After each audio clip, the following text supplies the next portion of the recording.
कल अनफॉर्चुनेटली 2 वाक़ये और हो गए कुरान शरीफ जलाने स्वीडन में। जैसा कि मैं बहुत अरसे से आपको ये कहता चला आया हूँ कि ये काम बढ़ता जाएगा और ये काम कहीं पे रुकेगा नहीं, उसके पीछे बहुत सारी वजूहात हैं। कुछ लोगों की मैं सबको नहीं ब्लेम कर रहा, कुछ लोगों की हरकतों की वजह से वो जिन जो है वो बोतल से निकल गया और वो जिन वापस बोतल के अंदर नहीं जाएगा। दूसरे फैक्शन के साथ जिसको हेड कर रहा था रायन अल कदानी, वो भी एक क्रिश्चियन था और उसके दिल से ये भी चाहते हैं कि हाँ और जलाओ, क्योंकि यही हमारा फ्रीडम ऑफ एक्सप्रेशन है। मैं बता रहा हूं आपको, ये चार्ली हेब्डो वाले केस और होने वाले हैं यूरोप में। मैं आज का डेट, आप 1 अगस्त है, पता था कि ये बंदा कौन है, सलमान मोमी का।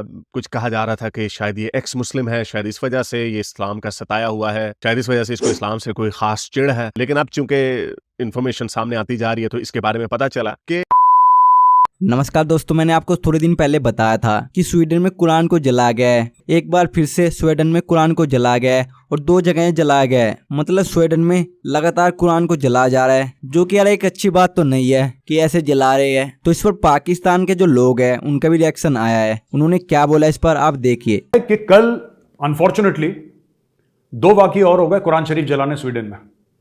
मैं आपको डे 1 से बोल रहा हूं दोस्तों, डे 1 से बोल रहा हूं। आप मेरे पुराने वीडियोस देख लीजिए, चाणक्य डायलॉग में मैं डे 1 से बोल रहा हूं और जलेंगे और जलेंगे। मैं बोल रहा हूं, लोगों ने मुझे फोन भी करा, मेजर साहब आप क्यों ऐसी बातें कर रहे हैं, आपको कैसे पता? और मैं साइकोलॉजी समझता हूं यार बंदों की। आई एम एन एनालिस्ट, मेरा काम है एनालाइज करना। और अगर मैंने गलत प्रिडिक्शन करा है तो बताओ मुझे कि साहब मेजर साहब आपने गलत बोला था यार। एवरीथिंग इज ऑन रिकॉर्ड, आप जाके पहले के वीडियोस देखिए। जब मैं कह रहा हूं कि ये और कुरान शरीफ जलाएंगे, अब इन्होंने करा क्या देखो यार। ये इतनी गलत चीज है, इससे क्या होगा? कुछ नहीं होगा, पूरे मुल्क में आग लगेगी। I don't know what these guys are trying to prove. ये क्या साबित करना चाहते हैं कुरान जला के? ये कौन सा ऐसा तीर मारना चाहते हैं कि हमने कुरान शरीफ जला दी? ओ भाई सुनो, ये देखो, ये डॉन न्यूज की खबर है। More desecrations of the holy Quran took place in Sweden and Denmark on Monday.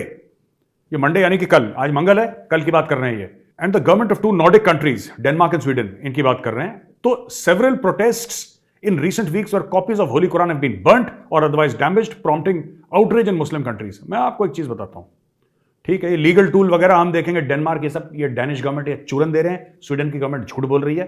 Legal tool नहीं, मैंने कल भी बोला था। अगर आप चाहते हैं कि कुरान ना जले, कोई भी होली बुक ना जले, और मैं ये चाहता हूं एज एन इंडियन, मैं तो प्रैक्टिसिंग हिंदू हूं यार, फिर भी मैं सारे रिलीजन्स की इज्जत करता हूं। मैं नहीं चाहता यार किसी की होली बुक जले। क्यों ऐसा करना है यार? क्यों जलाना किसी की होली किताब को?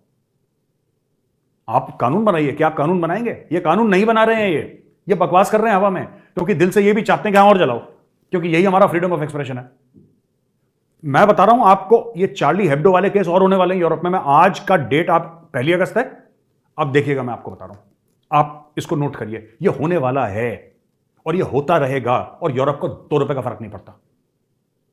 आप कर लो उनके ऊपर अटैक, आप कर लो उनके ऊपर सुसाइड अटैक, आप मार दो चार्ली हेब्डो वालों को, वो फिर निकालेंगे और वो फिर निकालेंगे, और आप फिर अटैक करोगे, फिर निकालेंगे। ये होता चला जाएगा सिलसिला। मैं आपको बता रहा हूं, ये नहीं रुकने वाला है सिलसिला, क्योंकि जो ताकतें बोतल में बंद थी, जो जिन बोतल में बंद था ना, कुछ लोगों की मैं सबको नहीं ब्लेम कर रहा, कुछ लोगों की हरकतों की वजह से वो जिन जो है वो बोतल से निकल गया, और वो जिन वापस बोतल के अंदर नहीं जाएगा। और ये जो जिन है ना, ये इतना खतरनाक है कि लोगों ने देखा ही नहीं। लोग यार देखो, सुनो, लोग कहते हैं साहब कि इस्लामिक स्टेट, लोग कहते हैं अलकायदा, ठीक है, लोग कह रहे हैं तालिबान, लोग कह रहे हैं फलाना तहरीक तालिबान पाकिस्तान। ये बच्चे हैं, ये छोटे छोटे बच्चे हैं, फाशिस्ट के सामने हैं। आपको मेरी बात अगर मजाक लग रही है, आप हिस्ट्री जाके पढ़िए। जो फाशिस्ट है ना, हिटलर जैसे, मसलूनी जैसे, उनके पैर की धूल बराबर नहीं है ये when it comes to evil. मैं इविल की बात कर रहा हूं, जो बुराई की बात, ये तो बच्चे हैं ये। जैसा कि मैं बहुत अरसे से आपको ये कहता चला आया हूं कि ये काम बढ़ता जाएगा और ये काम कहीं पे रुकेगा नहीं, उसके पीछे बहुत सारी वजूहात हैं। जून में इस बंदे जिसका नाम सलमान मोमी का बताया जाता है, शुरू में कहा जा रहा था कि एक्स मुस्लिम है, नहीं एक्स मुस्लिम नहीं है, ये क्रिश्चियन है, और इसकी पूरी स्टोरी है जो मैं आज आपको बताऊंगा। फिर उसके बाद उसने जुलाई में कुरान शरीफ को जलाया, और अब कल उसने फिर से कुरान शरीफ को जला दिया, और इस दफ़ा उसने स्वीडन की पार्लियामेंट के सामने कुरान शरीफ को जलाया, ठुडे मारे और बहुत कुछ किया। लेकिन उसका पता था कि ये बंदा कौन है, सलमान मोमी का।